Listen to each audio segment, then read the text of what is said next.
Things are picking up fast for the Montreal Canadiens as the roster freeze, the trade freeze is coming up very soon this Friday, and a lot of reports around the NHL, not just from the Montreal Canadiens, have stated that teams are more likely to make trades sooner rather than later, with a specific reference to Montreal in an article linked down below saying that they might want to do exactly that to avoid injury. There's a lot of names we have to talk about going from Montreal, maybe coming into Montreal. We'll talk about all of that stuff. Plus, we got to talk about the Laval Rocket, who are still top 5 in the AHL. We got Florian Xhekaj having the best game of his professional career, and we got some awesome Ivan Demidov stuff, plus much more coming up on this live episode of Habs Digest. Jesse, it's a great feeling to be back here on Mondays. Are you excited for this Monday live stream?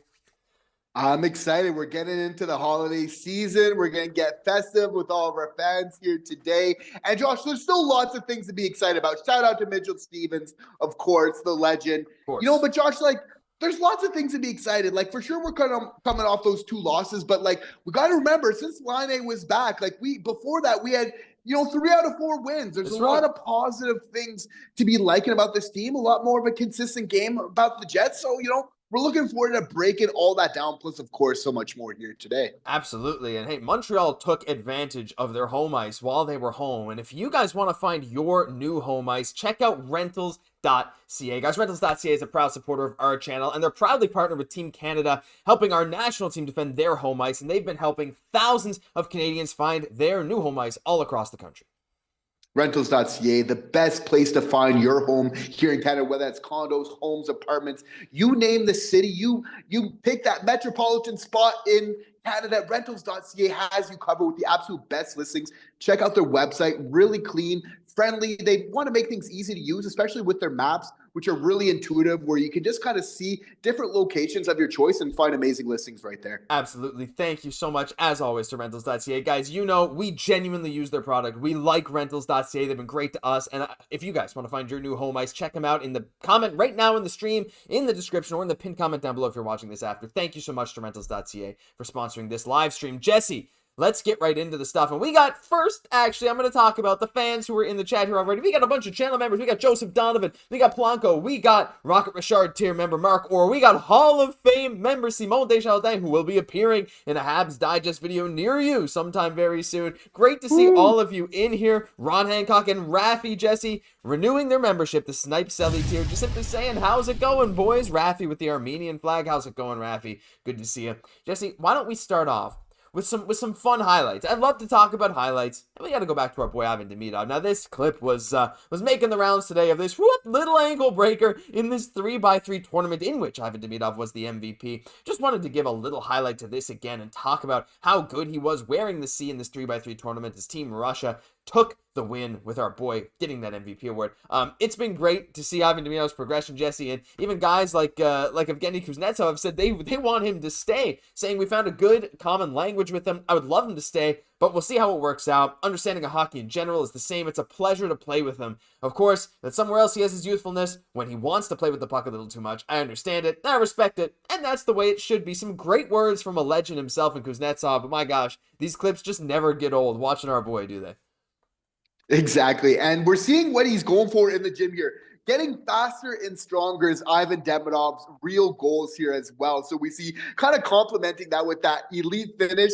Yes, Montreal Canadiens are very much excited at those breakaway finishing abilities there. Obviously, we could very much come in handy with the big club, but he's coming soon enough. And obviously, we're seeing the excitement not only that he's generating for us, but obviously for players that he's playing with and also future players, Josh. You have to feel like Lane Hutson, Ivan Demidov, they're going to attract so much attention. And we're just kind of seeing the beginnings of it.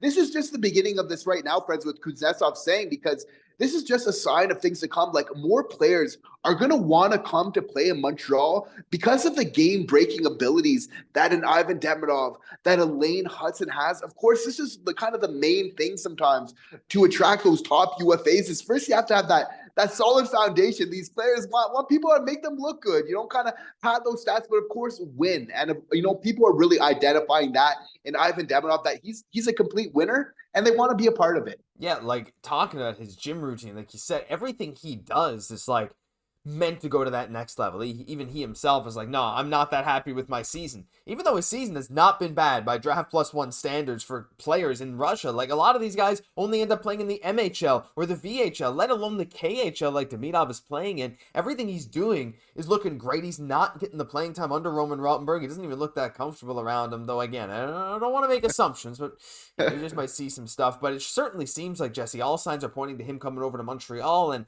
I mean, on that note, he is exactly the kind of player that this team needs. Someone extremely creative with the puck. We have that a bit with Lane Hudson and some other guys. You see flashes of it, of course, occasionally, but someone who's incredibly creative with the puck. Someone who can play make, hopefully with the best of them by the time he comes over. But not only that, he's able to put some in the back of the net too. I don't know if he'll be like a 30-goal scorer right away, but I think he could easily put up 15, 20 goals in his rookie season, at least based on what we're seeing from him.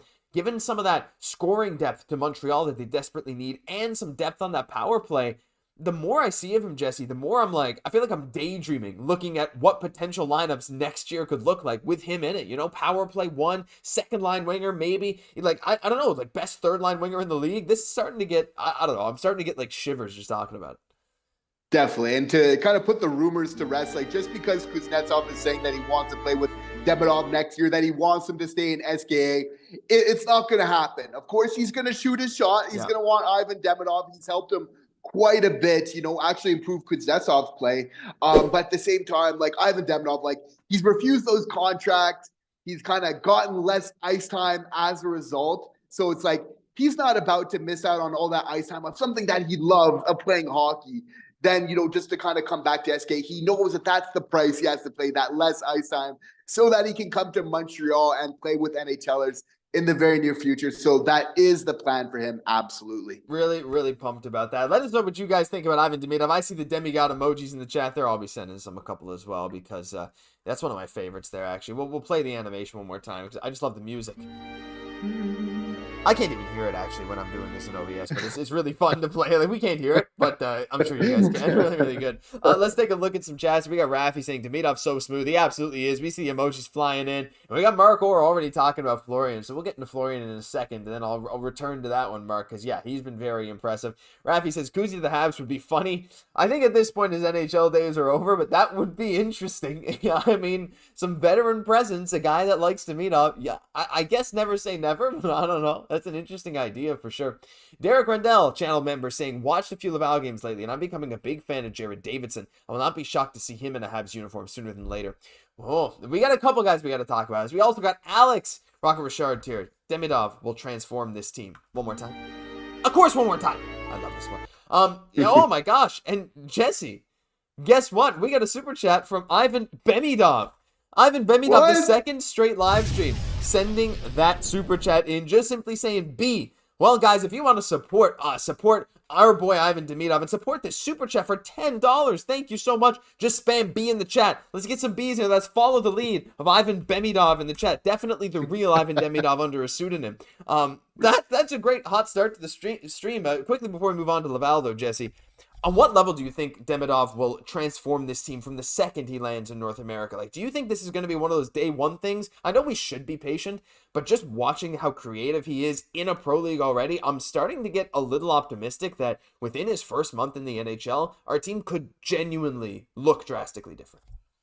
Ivan Demidov might be the most generational player, not dubbed a generational player in the NHL, kind of coming very soon. Like, I think the thing is that he'll affect the Montreal Canadiens just because of that influx of skill that he just has, like a very specific set of skills that this Montreal Canadiens team really kind of needs. And the fact that you're bringing that, it just allows all, kind of like similar to Line A, where it just allows all the other pegs, all the other kind of positions to kind of fall where they really should. So it's that overall effect, because it's kind of been built for this, where we have that solid foundation, but we know it's kind of that top end elite skill. It's definitely something that we are missing. So I think right away, just bringing that, like, Ivan Demidov is going to be skilled. He'll get better over his time in the NHL, but he's going to come. That skill's going to be there. That amazing stick handling, that wanting to take it to the net, wanting to take over a game. These are all like hallmarks of his game. So absolutely, just by virtue of him bringing this, and that being something that Montreal's need, again, like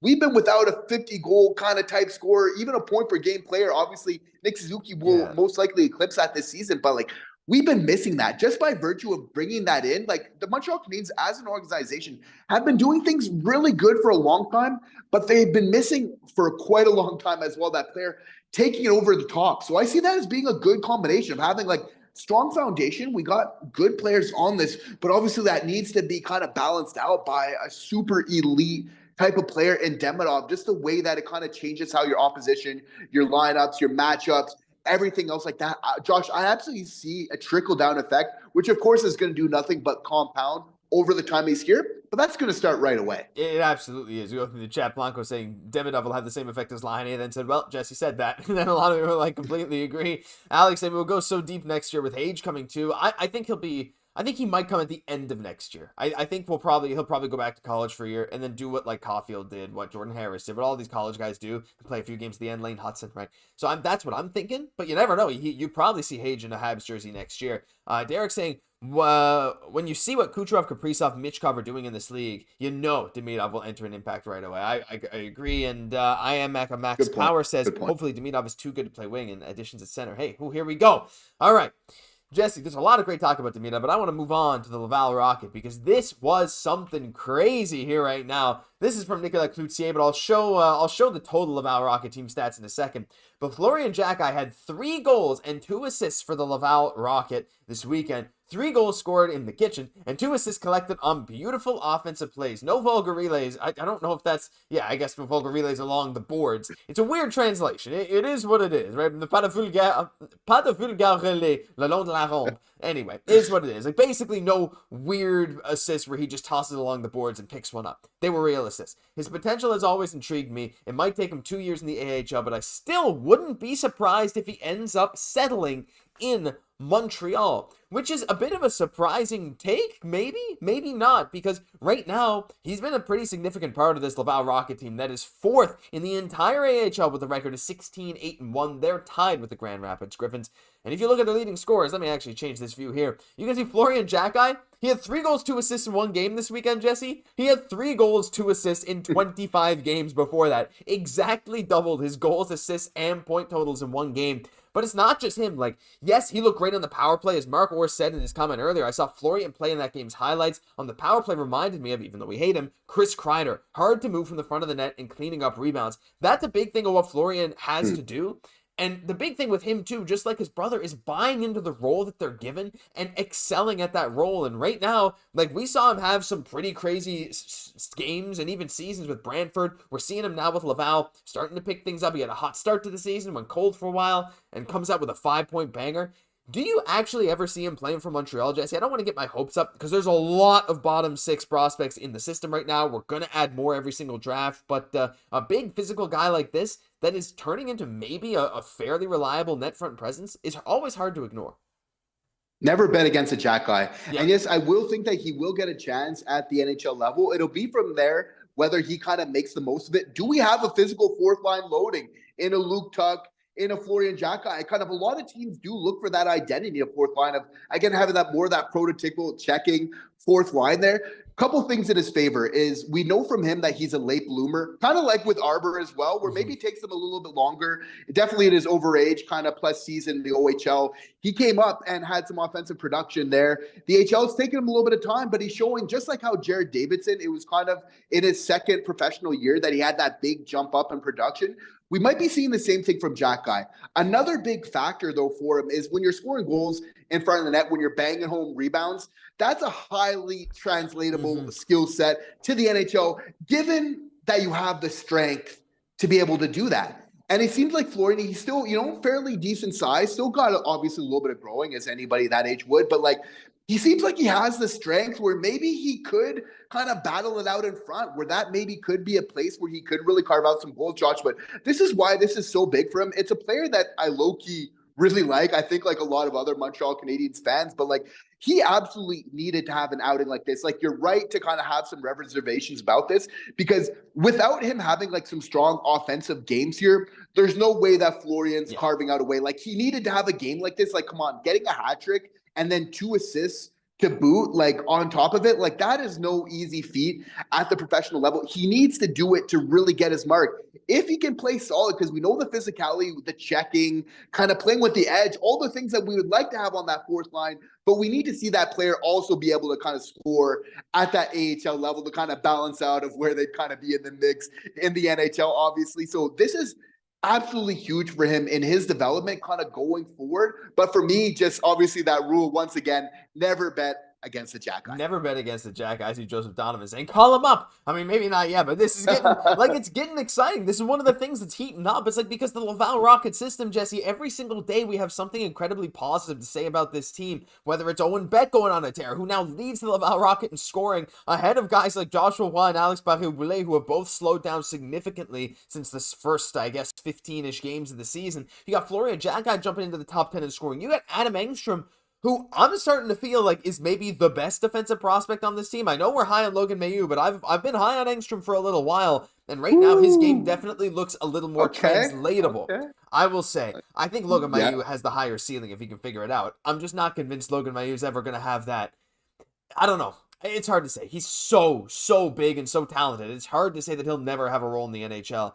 But I think Adam Engstrom right now might be the first guy that we see play like legit heavy minutes in the NHL for Montreal, just because I think he's solid. I think he does everything very well. He's the perfect third pairing defenseman, whereas Mailloux's maybe more of a glass cannon type build and making some mistakes here and there. I don't know. Anyway, that's my hot take of the day. But love it. Every single day something's going on with Laval. But you know what else is going great? The chats, Jesse. And we got Simone Desjardins once again being incredibly generous. Thank you so much, Simone, as always. Gifting 5 Habs Digest memberships. If you hear your name called out, you can now send your emojis here in the chat. Just going to send all the emojis that you can send on the channel, all here at once in the chat. If you hear your name, you can send these now. You get priority response to the messages. You can leave comments on our videos that we'll be more likely to heart and respond to. Simply Script. He's not getting me. This is the second time this guy's been gifted the membership. Not answering that. Drake Fury, Seth Frazier, and Jerry. You guys, thank you so much for being here. Claim your channel membership, and you can take advantage of that. This is really some awesome stuff here. We got a lot of people talking about Christian Dvorak, Jesse. Now, Christian Dvorak, I think the reason we're talking about him is because Montreal has a lot of forwards, especially like you see here with Joshua Waugh, with Owen Beck being a center, of course, Alex Barré-Boulet, who had a decent preseason with Montreal, and even a guy like Xhekaj looking to be eventually called up. We're going to get into trade talks in a second, but like that's the benefit too when you have these guys that, you know, are not at the top of the pecking order like Florian, but start to show these flashes that they could get up there. It gives Montreal a lot more flexibility in the future to not be as afraid to move on from a player who's underperforming. Right now, we're in a weird spot where the guys on the team, if you get rid of a Dvorak, you're risking, like if you get rid of Dvorak and Evans or something, you're risking bringing up too many guys that are maybe not ready. But having this depth is never a bad thing. Having a good AHL team is incredibly important. There's a lot of good teams that don't have good AHL teams, and you're seeing that stunt their development. I'm a Minnesota Wild fan as well, and I'm honestly not too thrilled with what's going on with the Iowa Wild. A lot of prospects are having their development a little bit stunted, but that's not what's happening in Laval. It's creating an opportunity for these guys to play better. And Jesse, when you look at this team, like how much of an effect do you think the culture down there and Pascal Vincent's job has to do with how maybe Kent Hughes will look to manage this roster as we head into the trade deadline? It's very big, and I just can't wait till we start getting into a little bit more of an age of accountability, where if a player isn't kind of playing to that identity, which I think has maybe been missing, maybe it's been missing because we haven't been able to enforce that enough. We haven't been able to possibly get that out the proverbial stick when it's that time, when a player isn't performing to kind of bring them down. Of course, we are being handcuffed with contracts. I think there's a bigger play of trying to avoid some of those situations. The first, obviously, pre-handling those situations are the best, but the culture is an interesting one of kind of balancing right now. It's an important question, how to balance Laval and Montreal right now. We saw that, we kind of picked up Joshua Waugh, and that had a big effect on the Laval Rocket. Like they ended up losing quite a bit of games as a result. There's some people saying, "Oh, we should have just kind of kept him down there, let him develop. He was doing pretty good, not only him, but the team as well." It's always hard to kind of balance. I think that definitely the Canadiens, they need to take, like precedent over anything else. Mm-hmm. But at the same time, there's a time for that as well. I think that at a certain point, for right now, is Laval Rocket, they're going to be getting a little bit more importance than they are as we're looking to become more competitive. So putting a little bit more of an emphasis on them so we can kind of translate that to success at the NHL. I think, being patient and maybe having that approach is the one that Kent Hughes has. And to be honest, quite frankly, probably is the right one. Yeah, being patient is always going to help. But again, it's just what they're building here. I mean, just another shout out to Pascal Vincent. Because I know he was people were thinking he was going to take another NHL job. And when we saw him get signed in Laval, we're like, that's actually such a good fit, And look at what he's done so far. This team is one of the youngest rosters in the entire league, being top 5 in the league. And with young guys outperforming what maybe we expected. Like someone mentioned earlier, Jared Davidson, Jesse, is now up to 12 goals in 23 games. He's among the league leaders in the AHL. He's not at the top, but he's close enough to the top with 12 goals in 23 games. That's on pace for what? How many games are in the AHL season? 65. So he's on pace for a 30-plus goal AHL season right now, which is nothing to shake a stick. This guy was really good with the Seattle Thunderbirds. And we're seeing these kind of performances from guys that maybe, hey, I don't know if that offense is going to translate. Well, it's starting to translate for Owen Beck. Florian Xhekaj doesn't just get a 5-point game by luck. That doesn't happen, right? These guys are getting put in situations where they can maximize on their ability. Just maybe a quick note on Jared Davis. I know we don't talk about him too much, but I feel like every time I look at him, he's added another goal or two. And to me, yeah, he is one of the more impressive guys just because, again, sometimes those prospects that you don't even think about that might be next in line to make a jump if someone else doesn't want to get called up, right?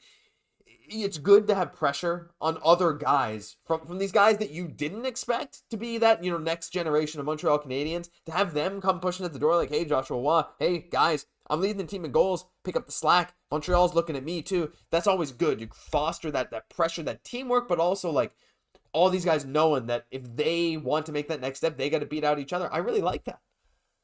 And I'm all here for it. Jared David's one of those players where he's not flashy, but he's consistently kind of found results. And even in training camp, he doesn't stand out all the time till he's there on the point sheet. And then I'm kind of there for that, putting results over anything else. Kind of sometimes playing a little bit more of that similar type game, I think is probably one of the things that the Montreal Canadiens have needed the most, not only for effectiveness, but obviously for that identity, which obviously leads so much into winning hockey as well. So that's the thing. It's sometimes when players are playing well, it's awesome because they're not making those tons of mistakes as well. They're playing that smart hockey. They're picking the right time, and they're kind of capitalizing on it as well. So I'm definitely a fan of that. We're going to need to keep an eye on it going forward. But we got a lot of these prospects for that reason, right? There's going to be some that you're really big on that don't pan out, but the inverse is also true, that sometimes those guys you sleep on a little bit more, those Davidsons, maybe those Angstroms are those guys that come out of the woodwork wow, Angstrom will be a really good right-hand D in the future. Davidson could possibly carve out a bottom 6 role, right? So he's just doing everything that he needs to right now, but obviously we're doing right in highlighting it because he's just having a terrific season. So many great things are happening.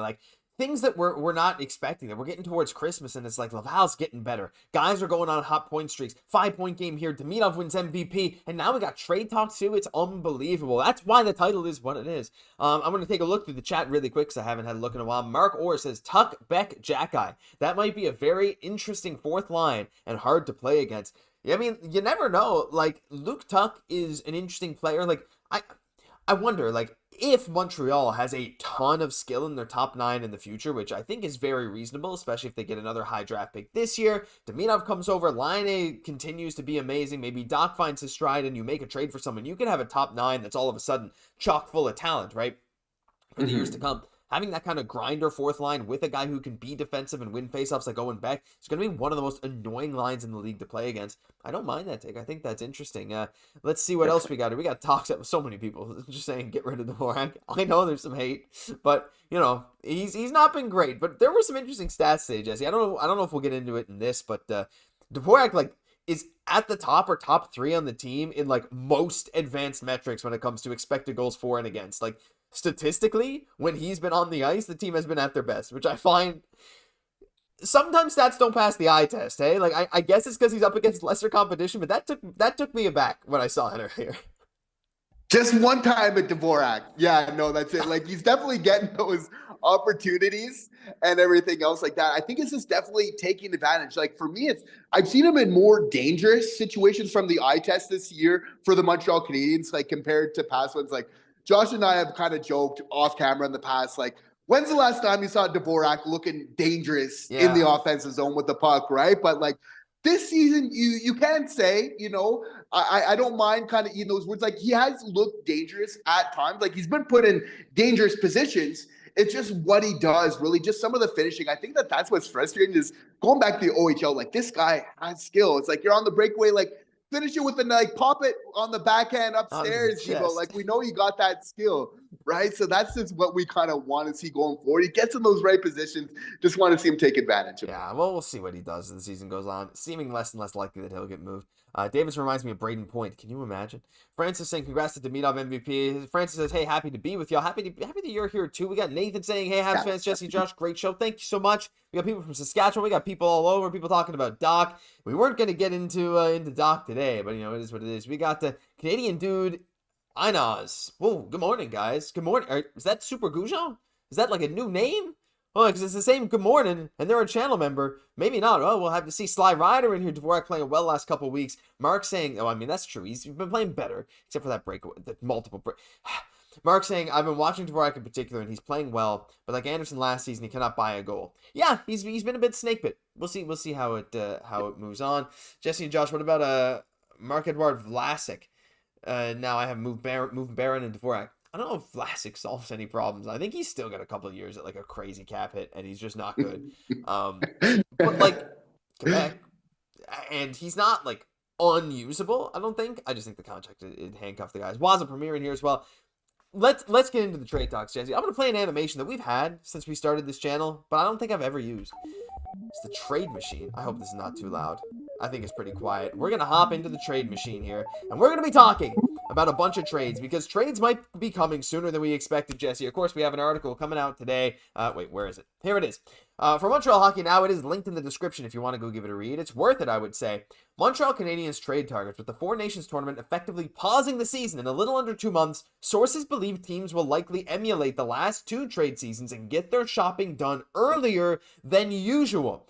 And of course, as we all know, there's a trade freeze in effect December 20th through 27th as well. And there's a lot of teams that might be incentivized to make a trade this very week. And if not, at least before the Four Nations. So things are picking up quickly right now. We're seeing all these big trades go down. We saw Jacob Trouba move. We saw Cam Fowler move. We saw Juraj move. We've seen a lot of other moves. The Colorado Mackenzie Blackwood trade. Things are happening now, and if you want to get a player, your time is getting short because teams are going to want to move on. They're going to be getting calls all over the place. So anyway, the article said that'd be beneficial for Montreal. You got guys like Savard, Evans, and Armia could very much have value, and with the club also looking to bolster the defensive depth by acquiring a top 4 right-hand defenseman, it's imperative that they not only maximize the asset return of the players, but move on from them as soon as possible, like they did with Sean Monahan. And I think that's a great point, Jesse. We got a lot of great players, and why not start with our boy David Savard? Because it's seeming more and more likely Christian Dvorak is probably not on the move. I just don't think teams are going to be willing to take him. But Savard very well could be. Again, as we've talked about, the right shot D-man market is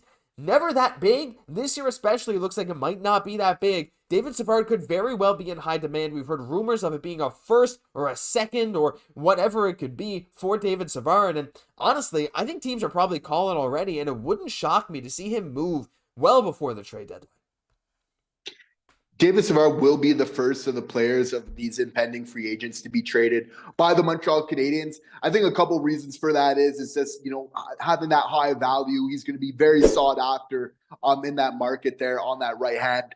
And as well, just with David Savard, it's really a thing where it's like the injury concerns are a little bit there, where maybe kind of selling a little bit early on. The thing about doing a trade earlier as well, Josh, is it allows us to get off that LTIR and maybe kind of accrue some cap space from now until the end of the season. The Habs do have some performance bonuses for some players, so it's definitely going to help, to kind of maybe get some of that space. But Josh, my question is, if you're trading David Savard, that's That's okay. You know what I mean? Yeah. Even though I like this player, obviously he's just getting a little bit longer in the tooth now. He's probably going to want his chance to compete for Lord Stanley.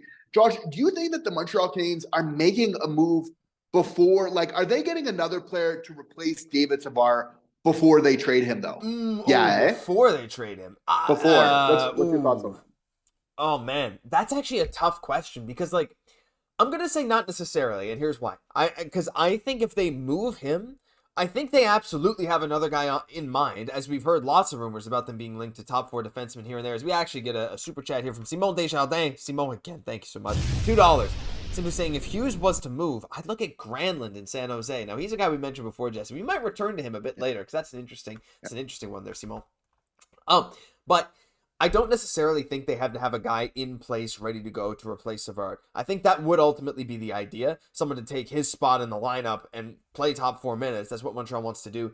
But I think if the right deal comes along for Savard first, I don't think they hesitate, because I think you can just say, well, look, we already got 7 guys on the team. We can play Struble a bit more on the right. We can keep Guhle there. We can keep Barron and just call up Mailloux as that 7th D. They've done it before, right? So I think there's enough there, especially if they have a plan to go get some guy, that even if it's just a few weeks or a month, I don't think they need that guy there already. But I absolutely think that's the plan. And you have to imagine if they are moving Savard, I think that they're going to want to have that guy there before they trade him. And I think you're right on the money with that.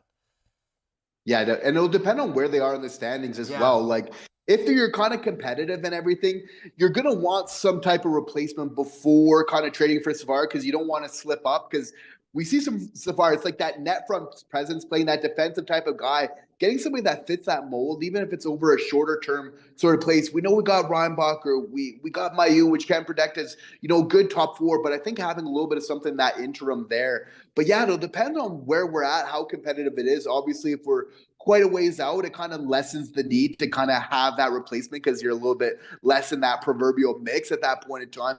But if things go well, and everything else, you're going to want to make sure that you have somebody else to kind of carry that torch, next for the Montreal Canadiens, kind of holding down the front of the net, which, to be honest, needs to be a continued source of focus for this Montreal Canadiens. If we're not protecting the front of the net like David Savard is doing, what are we doing? That's the main place that the Montreal Canadiens is moving forward. As Marcelo, we kind of narrows in on the kind of the key points to concentrate on the game.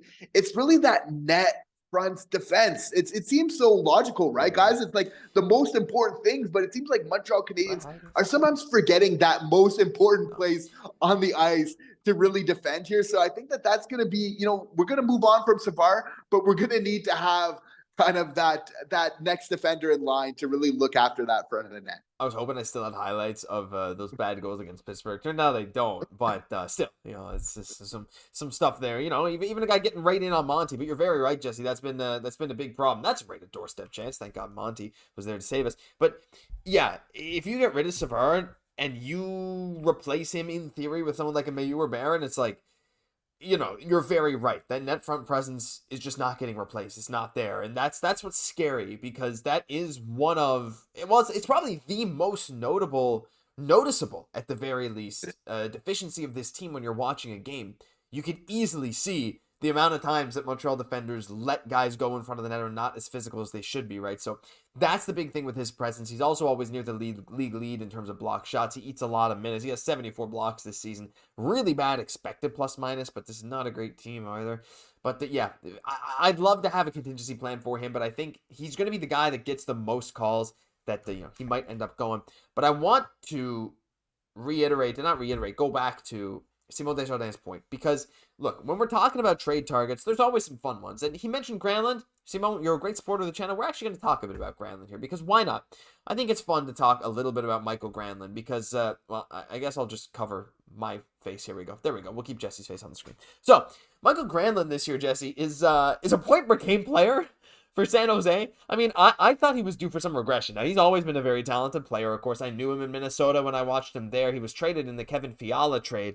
He just couldn't quite pick it up in Nashville. 27 points. 64 is good. But then last season came out again. An amazing playmaker. 60 points in 69 games. This year has 32 points with 11 goals in 31 games. On pace for, I think that's a career high in goals, if not very close to his career high of 26. This guy has been on an absolute tear. I think a lot of teams are going to come calling for him. He is a playmaker instead of a goal scorer, Jesse, but even then, that 10 to 20 goal range is, for Montreal, that adds a lot of depth. He helps generate chances with shots on goal. I don't mind this idea, talking about Michael Granlund. I just don't know what we'd give San Jose for him. If we're talking like a few decent draft picks, it's actually maybe not that crazy. No, and honestly, I'm starting to warm up on the idea a little bit more. But again, a little bit more of a vet and somebody who can win faceoffs kind of gives you Sean Monahan vibes, right? Like that's a player like that who just fits that mold, just helps the Montreal Canadiens win so much just by virtue of that. Like it's actually surprising to me that Kent Hughes hasn't went out for just a little bit more vets, to kind of balance things out a little bit. I think it's great to have that young team, but I think you also want to be kind of teaching them that, right? We can't put everything on Nick Suzuki. Yeah. He's still a young man himself, and everything. So it's an interesting player. Obviously, like the point production, we're one of the lowest scoring teams of the league. Like winning faceoffs, being a vet, getting points. I don't care what the player's name is, as long as you're bringing that to the table for the Montreal Canadiens, which, to be honest, like Granlund, we've talked about it before in the past. I haven't been so big on it, but as you see him just continuing to do so well, right? And obviously, that face-off domination is very intriguing to look at. Yeah, absolutely. But like Mark says, we have a lot of playmakers. We need finishers. We do have one of those. He just needs to get a bit more back on track for now. He's been pretty good so far, but his 5v5 numbers, they don't look so great yet, but he's still rusty. He's coming back. I'm just gonna keep that there. That's so fun to have there. Derek's saying Mika Zibanejad could be available, and at 31 years old, he'd be a great second line. Look, this is why I wanted to talk about this with the fans, Jesse. We were going to get into Evans and Armia, but are we really going to talk about Mika Zibanejad? I mean, he kind of fits the bill of what we want on this team. He's on an underperforming New York Rangers team. Let me just go pull up his stats. Do you have any immediate thoughts on that? I think that's kind of a crazy proposition, but let's get some info here. Ottawa never should have gotten rid of this player in the first place. And again, if we're just talking about, he's fitting the bill of being a little bit more of an older player now, being able to offer some vet experience, but that point production is there. Like, I know the Rangers are having a little bit of an off year, so to speak. Started off hot, right? And then it's interesting how the tables have kind of turned there really quickly. But again, I just, from a team that's consistently for a couple of years now, right, where we haven't been this big, high-flying scoring team, just bringing in like more goal scorers, more point getters. For sure, you need to be selecting that because the way our top six is shaping up, like we're not going to have tons of spot. Like we got some great, we got Cole, we got Slav, we got Nick, we got Demidov coming up. Obviously, it's like we got, maybe Dach, is he there in that top six there? But it's like we have some good players to build around. But for me, bringing in like some more offense to it, I don't know, Josh, maybe it's just because we've been so parched for offense like for a long time, where it's like a player like this, I'm like, yes, like I would absolutely love that. It's tough because of the contract for me. Like, I don't know, he's 31 and he's locked up until 2030, right? So you if you're trading for him, so 2030, he'll be 37 at the end of his contract. And he's already starting to, I don't want to say decline, but his best years are behind him. He only has 2 point per, he has more than that. He has 3 different point per game seasons. He had a 75-point season in 57 games, 91 points a couple of years ago, nearly 40 goal scorer. This year he's been struggling. And there's always been that thing with him. He's always been a little inconsistent. I don't know. Like, I know that the cap's going to go up and those contracts are going to be more palatable. But I feel like that kind of contract is exactly what Kent Hughes and Jeff Gorton have been weary of. Like, would they go out? Let's say Zibanejad was a free agent. Like, I agree that the type of player he is, if this contract wasn't as long, if it was for a few years less, I think I'd consider it. But I sort of think of it as, if he was a free agent this upcoming offseason, Jesse, would you sign him to a 5-year deal till he's 37 at $8.5 million per season? Maybe, but that's kind of screams that same Marchessault thing we were talking about. I think Zibanejad's awesome, and I do think it's a maybe. I don't think it's a harsh no chance I would sign him for that. But there's an inherent big risk with taking on a guy like that. And I know Kent Hughes and Jeff Gorton, they like to cook. They're not always going to go out and make the safest move every time. Are you weary of that contract at all? Like, does that set off any alarm bells? Because to me, I feel like it's just enough that I'm like, I like the idea of him as a player, and I know Rangers fans are low on him right now, but it worries me that could potentially really handcuff you in just 2 or 3 years' time.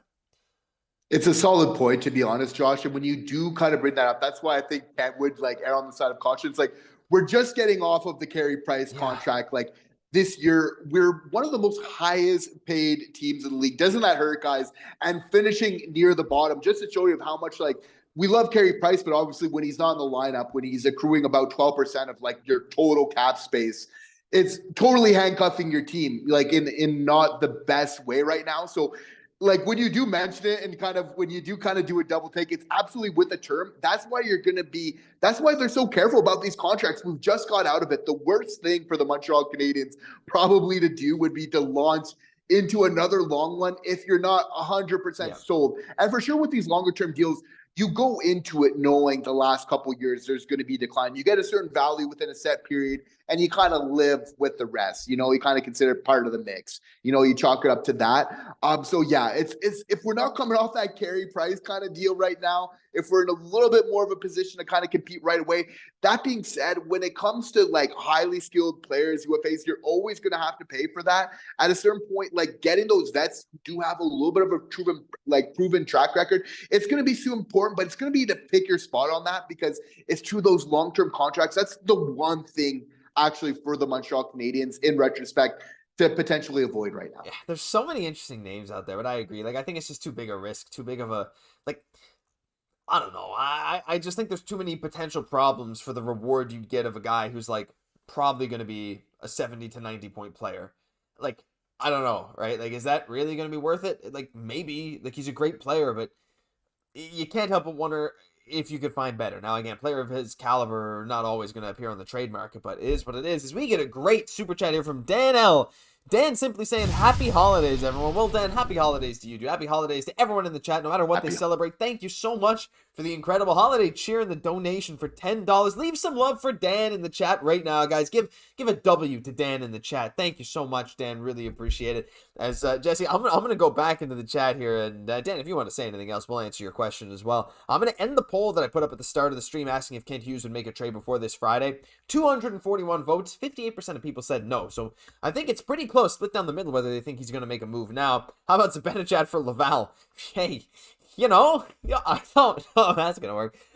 Mark saying, I do not think Zibanejad fits the long-term picture. If he had 3 years left, maybe, yeah, for sure. There's a lot of people talking about, I see Simone saying Crosby. He said, yeah, Turcotte could be a cheap gamble. We also got Dylan Cousins. Buffalo Sabres GM. Montreal plays Buffalo tomorrow, and Buffalo's on a 10-game losing streak right now. And their owner, Buffalo's owner, flew to Montreal to visit with the team and basically told the team, you guys got this. This is on you. No big moves are coming. Don't expect any big moves. Don't know if that's just words trying to pump these guys up or if the Dylan Cousins talk is just dead with that. So we'll have to wait and see. But Turcotte's an interesting one.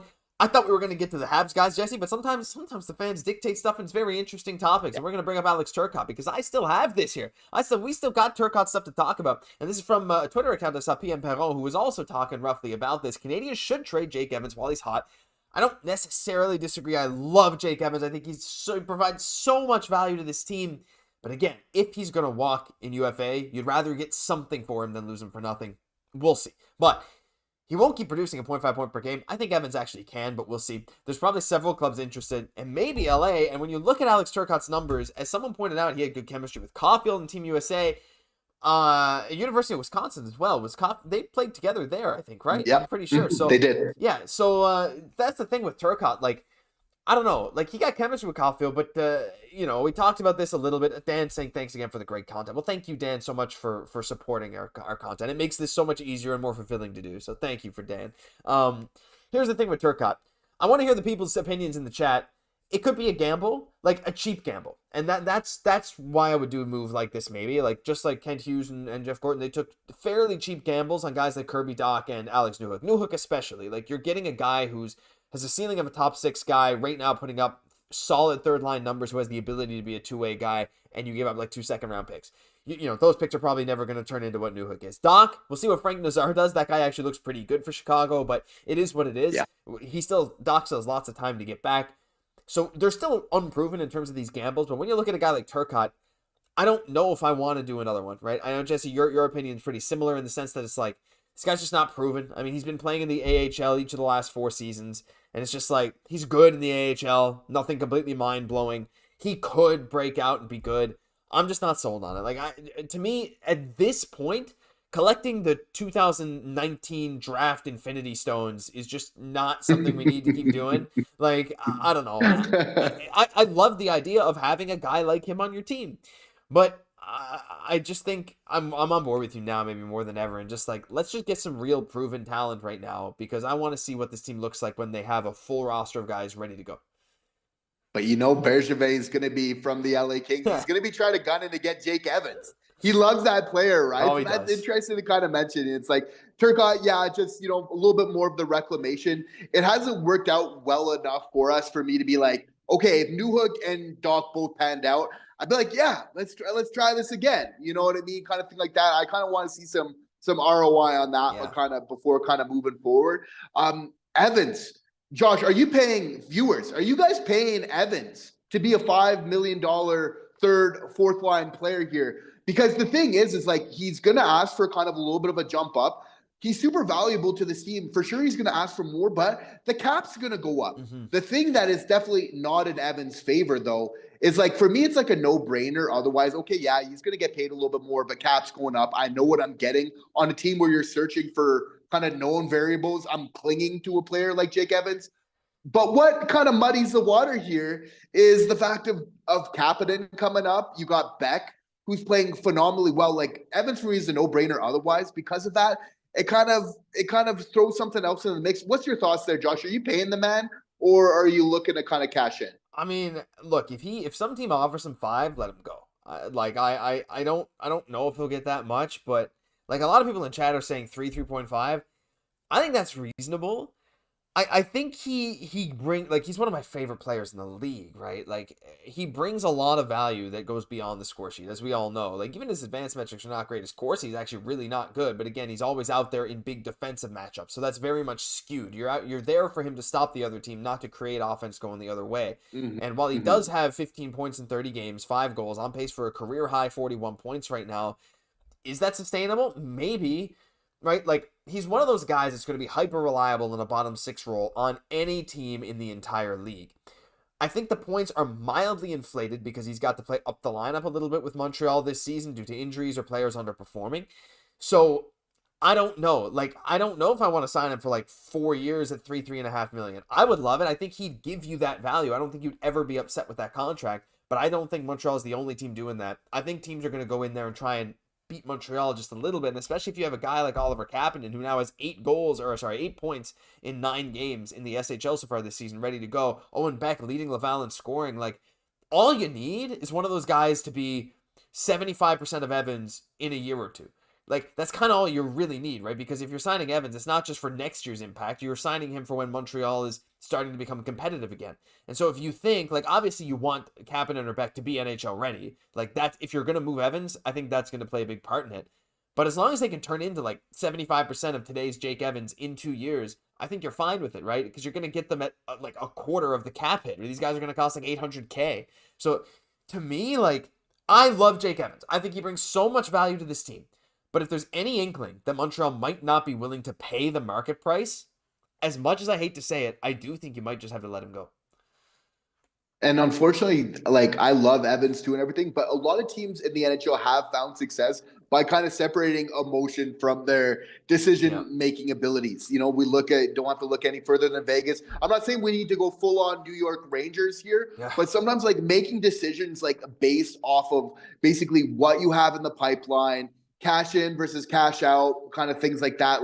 Sometimes that's really where the success is there. I would say it still is going to be hard for me to do that just because knowing what I have in Evans and a team this year where we're searching who are we? What do we do? When I have something where I know what we have, where builds a solid foundation for those younger players to kind of build upon and learn from, for me, that's valuable. This is going to be a very tough decision. I think there's strong arguments that can be made both ways. Often, you need to take the pragmatic approach, but there's also something to be said about knowing what you have in a player and really building upon that instead of taking flyers, instead of trying to do the reclamation. Oh, we think this is what this player is going to be in the future. There's just so many variables. I think Beck he's basically like a hockey Terminator. Like this guy's just a robot. Like I have You got no very emotion, little bro. ability, and for him to take it like to that next level, like I think that he's just gonna have like some sort of system, some sort of like rinse and repeat process in place. Owen Beck, the machine, kind of thing there. So I think that's definitely what kind of pans into this as well, though, because like just as much as we love like Evan's game, it's like Beck in very much in the same way could be like a Jake Evans 2.0, where he's providing that defensive play, but he's better on the faceoff dot and can get more offensively. Now those are huge caveats. Like just because somebody's doing well in the AHL doesn't mean that they're going to do well in the NHL, but there's a lot of indicators showing that for Beck. Absolutely. And I think it's not just Beck, it's Kapanen too. Like, Yeah. I don't know. Like there's going to be, I don't know how I didn't blink through that whole thing. I was just trying to summon my inner Owen Beck. I don't know. Like I love Jake Evans so much, but again, like someone in the chat says, like if you don't trade your pending unrestricted free agents, you run that risk of losing them. And like you said, you can't have everything be a reclamation project. Sometimes you know what you got, and ultimately we're looking now. We're like, it's not like Savard and Arber are getting paid that much, $3.5 million each, right? And we're like, man, like, what will we get for him? Will we even get much for Armia? I don't like. Is that going to be Jake Evans in a few years? Like, again, I really like him, but he's not that young. He's going to be in his early 30s, and he's probably at this point at his peak. He's not going to get any better, really. Maybe in the right situation, he might. I don't know. Anyway, I don't want to go too much into this, but I'm really excited to see what Kent Hughes does, because there's a lot of stuff we didn't even get into our boy Armia. I don't even know if we will. Dude's got 12 points in 30 games. He had a great year last year, 17 goals. He's also expiring. I think if Montreal can retain, whether on him, whether on Savard, someone like that, one of these guys is going to get moved. But ultimately, I think that's probably gonna do it. I think we've talked so much about Jake Evans' trade talk. I'm starting to get sad because, again, I really, really like this guy. And I envisioned him on a team that was competing for a Stanley Cup in the future, but he already did in 2021. Isn't it weird to mess with the timelines? 2020, 2021, that Stanley Cup final run was officially Evans' rookie season, his full rookie season. And that doesn't feel right. But, oh my gosh, we got another super chat though, Jesse. Before we close this thing off, right as we start to close it, we got Tony Cruz. Third super chat ever for Tony. Hi, good to see you, Tony. I really like that profile picture too, I think. Hi, Josh. Hi, Jesse, aka Captain Smokes. Have a super day. Don't know where that's coming from, but that's so nice of you, Tony. Really, really appreciate that, guys. Leave some love for Tony. As you guys know, it's a W in the chat. $20, Jesse. I mean, like, again, we gotta love doing these Monday live streams. We're gonna probably try and do some more over Christmas. We might be looking at a live watch along. We'll have to see. But Jesse, it's just so nice to get the fans coming and rewarding us for getting you guys all kinds of content. We love you guys. We appreciate you. We do, to be honest. It's a community that we've had. We feel the love from you, and obviously it's just our pleasure to give it back. And obviously it's like we consider this such a privilege, like to be able to speak with you. And also we don't take for granted like all the support, all the kind words, and just how nice you guys, like these nice things that you guys say to us, to be honest, they stay with us for days, weeks at a time. It reminds us of why we do the things that we do, why we do them in that way. So just thank you guys all for that support, and just know that, we totally notice it. Absolutely. He corrected himself. It was a typo. Well, it was autocorrect. It's supposed to be Captain Smiles. I can see that because I've done that before too. So Captain Smiles, that makes a lot more sense. I think my OBS is about to crash, so we're going to probably have to end this off now. But thank you guys all so much. If I can just ask for one thing. We got 270 of you in here. Statistically, half of you are not subscribed. We got weekly live streams. If you hit subscribe down below, it's completely free. We're aiming for 16,000. Mavericks Digest is right on our tail, and he's been messaging us constantly, trying to say, hey, look how close I am. Look how close I am. Guys, if you could just push us to 16K. If you're watching at this point, you haven't hit the button, please do. We just want to beat out Marcel, and leave a like while you're there as well. All love to Marcel. Mavericks Digest, some great stuff. As we get another super chat as well, Jesse, from Derek Randell, saying, have you guys ever thought of a Habs Digest Montreal Canadiens trip in an upcoming season? That cash beers with anyone willing to go also. Something we've thought about. Wow. Jesse, amazing idea. Whenever there's a time that me and you can get to Montreal at the same time, I think we would absolutely love to do that. I've been to a handful of games. I've met a few of you fans. I don't know if any of you are watching right now. And if you've met me in the past, any of us are always willing to come up and say hi. Or if any of you are in Quebec City, come say hi to me. I'm around here. I've had people walk up to me at bars and say hi. I've had people approach me in the street. As we get another $10 from Tony Cruz. My goodness. Thank you guys so much. This is unbelievable. Tony, no, even not even a message, just simply $10. Thank you so much. And Derek, thank you so much for the $5. And Simon, no, I'm pretty sure they don't have a Hall of Fame member. That's our thing, and you are our guy, Simon. Really appreciate that. Dan said I'd be there. Mark says I'm in. What do you think, Jesse? I think that's something we might have to do in the future. We take the whole Habs Digest crew nation going to the game together. We get the section, everything like that. You know, obviously we need to have a couple chicken wings, you know, have a beverage before the game, you know. That would absolutely be next level. I would absolutely love that. I'm actually, we got to make that happen in the near future. So honestly, I can't wait for that. We got to stay tuned, Josh. Now we're going to be talking about this. We're going to be figuring this out. This is just a matter of time. Stay tuned, folks. Absolutely, for sure. And hey, if either of us are ever on our way to a game, keep an eye on our Twitter, especially. Go follow the Habs Digest Twitter, and also take a look at the community tab, because when we do make our way to games, we'll be posting there. And like I've done before, like I said, I met a handful of you guys. It's been awesome. Planko finally saying to finish the stream. Simone says, nah, Jesse, not a section, a suite. If we can, we'll see. Yes. Yeah, why not? Get the Bucks. Yes, get the Bucks. We're gonna be sitting with Ken Hughes and Jeff Gordon. Blanco says, have you seen games for tonight? What games are on tonight? Let me just check really quick. Oh my gosh. Holy smokes, my computer's about to break. So Capitals, Stars, Panthers, Oilers, Avalanche, Canucks, Kings, Penguins. Today is just Capitals, Stars, Panthers, Oilers, Avalanche, Canucks. Any of those games particularly tickle your fancy there, Blanco? I mean, Panthers, Oilers, actually. There you go. Stanley Cup final rematch. That's pretty cool. Canucks, Avalanche. You know what? These are actually three pretty hot games. The Capitals are the top team in the Eastern Conference right now. They have the Capitals have the best goal differential in the entire NHL, which I find is crazy. So, some nice matchups tonight, and I'm pretty sure Panthers Oilers, Jesse's on Prime. So if any of you have Prime, I would suggest checking that out. It's the Stanley Cup final rematch, and I think that could be really interesting. Yeah, absolutely. Prime's just doing a great job with the games this year. They are awesome, guys. But Mark says, I don't know. I'm old. I don't know how to use Twitter. Well, that's fine. Just keep an eye on the community tab. It'll be there. Alex saying we got to keep the fans in check and make sure they don't Ole in the first period up too. I could not agree more, Alex. It's starting to get out of control right now. But we are planning on saying all three. Edmonton's the prime game. Push over Molson. Habs Digest Brigade are here. We're here. Tony saying love the channel. Watch all the time. Great content. Thanks all for your efforts. And thank you all for tuning into the stream. Only thing I ask now is to leave a like on your way out. Get us up to 100. We're 13 away. Everything's breaking. I hope you can hear me. That'll do it for this episode of Habs Digest. If you enjoyed, leave a like, comment, subscribe to the channel. If we're lagging, it doesn't matter because you can hear us. And we're going to be here every single Monday for live streams. If we can, time permitting, we try our best to do it every single day with videos. Thank you all so much for showing up. I'm Josh Gosse, my co-host, Jesse Poirier. We'll catch you in the next one.